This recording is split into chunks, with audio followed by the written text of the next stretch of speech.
Hi guys, this is Vishal here from DrapCode.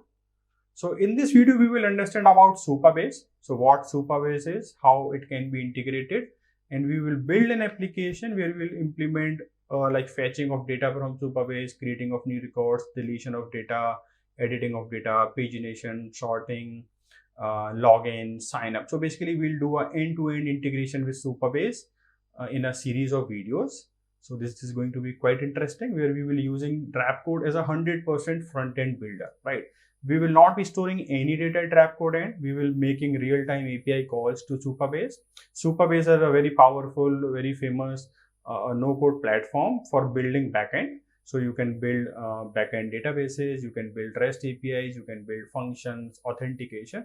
So whatever is needed to build a powerful front-end, powerful web app or mobile app can be done on Supabase.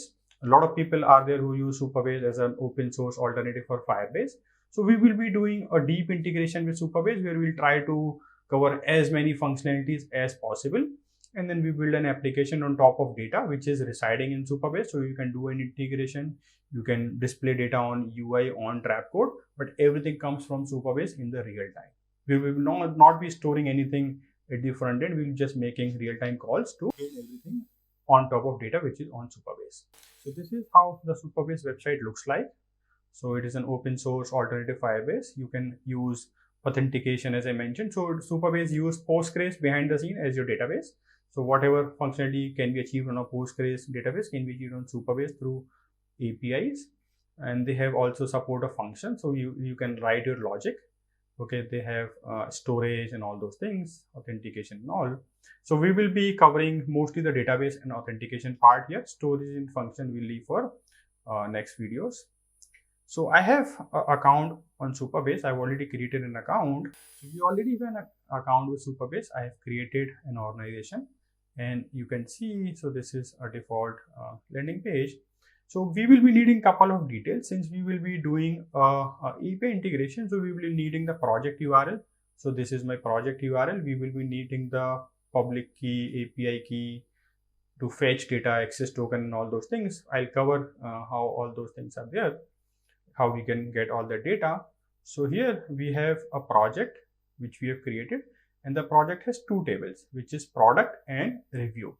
So product has a name, description, price, manufacturing date, and review has a column for just title and a reference to a product, that which particular product this review is. Okay, so let's try to add one more record in product. So let's say insert one more, ID automatically generate product 5, description some test, price let's say 200, manufacturing date some previous date. Okay, and save it. So the data is here. So this is the table and this is the data which we are going to use when we are building the application on DrapCode. Okay, apart from that, we will be using REST API. So once you log into Supabase to your project, you can go to your API documentation like this. So these are all the APIs which we are going to use. So we will be using the authentication when we authenticate for login and sign up. We will be like, if you need the API settings, so you go to API settings and the API settings are here. So this is the project URL. These are the API keys, which is the public key. We will see how these are needed in the APIs. This is a secret key. Okay, I can reveal because this is just dummy. Okay, we will need the secret token, JWT secret. Okay, and then we will be using REST API. We are not using Graph API and anything else. We will be using REST APIs. So I've not changed much. So these are all default settings, default keys which got generated as part of the project. Okay, authentication, we will be using authentication through JWT token. Okay, that we'll cover later. Database, I've already shown you. So we have a database which has two tables, which is running on Postgres on Supabase. The tables are product and reviews.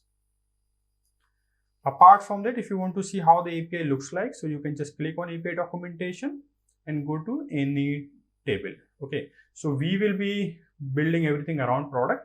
So these are the APIs which we are going to use. So we will be using these curl commands. So we will not be using curl commands, but we'll pick data from here. If I want to see how this API looks along with my key, so I can just enable it.